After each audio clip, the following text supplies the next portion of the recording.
लेकिन भारत का युवा पढ़ लिख कर भी थक चुका है। वो थक चुका है इंतजार करते करते, लड़ते लड़ते और टूटते टूटते, क्योंकि जिस सिस्टम ने उसे समझाया था कि पढ़ोगे लिखोगे मेहनत करोगे तो फल मिलेगा, वो सिस्टम अब उसे इंतजार करवा करवा कर थका रहा है। लाखों युवा ऐसे हैं जिन्होंने रेलवे की नौकरी के लिए खेत छोड़ दिए थे, घर छोड़ दिए थे, सपने बुने थे, जी जान से पढ़ाई की थी, घर परिवार से दूर कोचिंग की भीड़ में किराए का कमरा लेकर आधा पेट खाना खाकर दिल में उम्मीद जगाकर पढ़ रहे थे कि एक रोज नौकरी मिलेगी। लेकिन भर्तियां अधूरी है, नियुक्तियां अटकी हैं, जवाब गायब है। करोड़ों युवा ऐसे हैं जिन्होंने फॉर्म भरे हैं, लाखों ऐसे हैं जिन्होंने परीक्षा दी है, लेकिन सालों तक सिर्फ नोटिसों का इंतजार कर रहे हैं। हर बार एक नई तारीख आती है और उस तारीख के साथ एक पुराना बहाना की प्रक्रिया जारी है। शायद यही वजह है कि सोशल मीडिया पर बीते 48-72 घंटे में लाखों युवा ऐसे हैं जो देश के कोने कोने से ये सवाल पूछ रहे हैं कि भाई हमारा क्या कसूर है। रेलवे रिफॉर्म हैशटैग डालकर वो ये सवाल पूछ रहे हैं। लेकिन अफसोस की बात है कि सोशल मीडिया पर यह आवाज उठाने के बावजूद सरकार खामोश है, रेलवे बेपरवाह है और सिस्टम मानो एक बिना आत्मा की मशीन सा है। यह गुस्सा सिर्फ नौकरी की देरी का नहीं है, यह टूटे भरोसे की चिंगारी का भी है, जो यह सवाल बनकर देश की नींद तोड़ रहा है कि क्या हमारे बच्चों के सपने यूं ही टूट जाएंगे। सच कहे तो सिस्टम ने युवाओं को बड़ा निराश किया। इन युवाओं ने फिर भी हिम्मत दिखाई, हौसला दिखाया। एक्स से लेकर इंस्टाग्राम, फेसबुक, यूट्यूब, हर जगह पर hashtag railway reforms, hashtag youth for job, तमाम हैशटैग लगाए और यह कोशिश की कि सरकार को आवाज सुनाई जाए। सिर्फ हंगामा ना खड़ा किया जाए, कुछ इसके जरिए हासिल भी किया जाए। 20 लाख से ज्यादा पोस्ट ऐसे हैं जो वायरल हो चुके हैं। तमाम बच्चे लगातार ये कह रहे हैं कि भाई हम कब तक इंतजार करें, और हर वो पोस्ट, हर वो ट्वीट जो आ रहा है उसमें कहानी है। कोई ऐसा लड़का है जिसने उम्र की सीमा पार कर ली है लेकिन फिर भी नई भर्ती के लिए फॉर्म भर रहा है। कोई ऐसा छात्र है जो दिन में मजदूरी कर रहा है और रात में पढ़ाई करता है कि सरकारी नौकरी आ जाएगी। कोई बेटा है जो बीमार माता पिता के बेहतर भविष्य के लिए इस नौकरी का इंतजार कर रहा है। कोई बेटी है जो कह रही है कि भाई पहली घर की होंगी, नौकरी मिल जाएगी।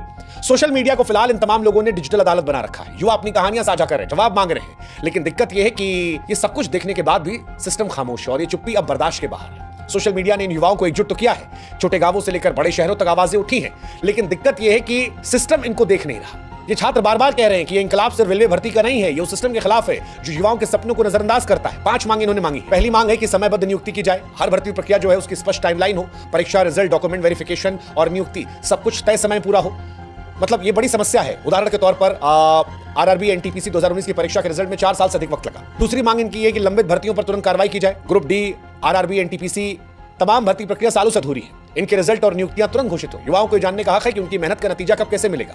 तीसरा यह है कि खाली पदों की पारदर्शी जानकारी दी जाए कि रेलवे में कितने पद खाली हैं, कब तक भरे जाएंगे, क्या होगा।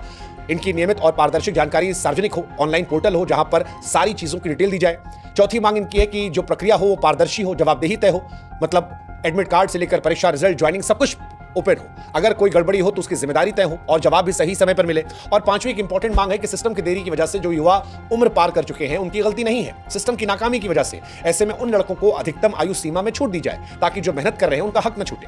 अब ये जो मांगे हैं ये कोई विशेष अधिकार नहीं मांग रही है, ये बुनियादी मांगे हैं जो एक नॉर्मल बेसिक पढ़ा लिखा मेहनती काबिल युवा जो है वो अपने देश से उम्मीद करेगा। सवाल यह है कि क्या ये मांगे मांगना इतना गलत है?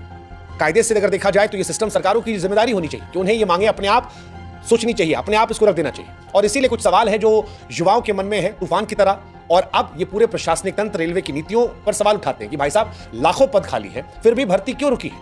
मतलब भारतीय रेलवे हम सब जानते हैं जीवन रेखा है, 3 लाख के आसपास पद माना जा रहा है खाली है। खासकर ग्रुप सी जैसे station master, clerk, ticket checker, group D में ट्रैकमैन, हेल्पर, पोर्टर, ये तमाम वही पद है जिनके लिए छोटे शहर और गांवों के युवा जो है दिन रात मेहनत करते हैं। अब सवाल ये अगर इतनी कमी है तो फिर भर्ती क्यों नहीं की जा रही है?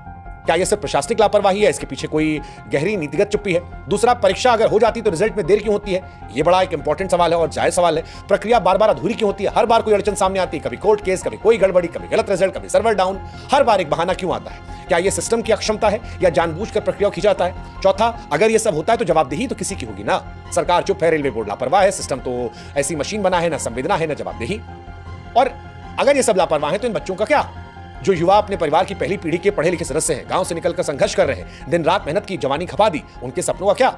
ये सवाल सिर्फ गुस्से का इजहार नहीं है, उस टूटे हुए भरोसे की भी चीख है जो सड़कों, रेलवे स्टेशन, सोशल मीडिया और हर जगह गूंज रहा है। बच्चे आवाज उठा रहे हैं। यह गुस्सा नौकरी की देरी का नहीं बल्कि उस विश्वासघात का भी है जो एक पूरी पीढ़ी को झेलना पड़ रहा है। अब अगर आप रेलवे की हकीकत की बात करेंगे तो रेलवे हम सब जानते हैं कि लाखों परिवारों की उम्मीदों का आधार है, युवाओं के लिए सपना है, लेकिन इसकी स्थिति डराने वाली है।